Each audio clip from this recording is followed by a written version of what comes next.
এটা দেখেন 1 কেজি পাথর। এই যে দেখেন এটা কিন্তু ডিজিটাল মিটার। অনেকেই মনে করে ডিজিটাল মিটার দিয়া চুরি বাটপারি করা সম্ভব না। এই যে দেখেন 993 গ্রাম হয়েছে 1 কেজি একটা পাথর ডিজিটাল মিটারের মধ্যে। এই পাথরটাই এই যে দেখেন আমি মাঝখানে রাখলাম, মাঝখানে রাখার পর 750 গ্রাম। 1 কেজি পাথরে কিন্তু 250 গ্রাম নাই। আরো দেখাই, এই যে দেখুন এই কোনারে রাখলাম, এখন দেখাইতেছে শুধু 194 গ্রাম। 200 গ্রামও না।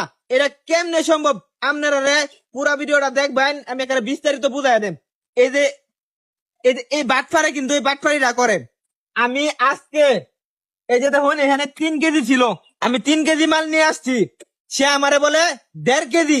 যার কারণে আমার সন্দেহ হয়েছে। দেখুন সবাই মিলিয়া ধরছি, ধরার পরে হ্যাঁ কি ট্রিক্সটা খাটাইছে, এই ট্রিক্সটাই আপনারা দেখাম। এটা নামালো। হ্যাঁ আচ্ছা, এটা নামাই নিলাম। এই যে দেখুন এই সাইডে মাপলাম, এই দেখুন 3 কেজি।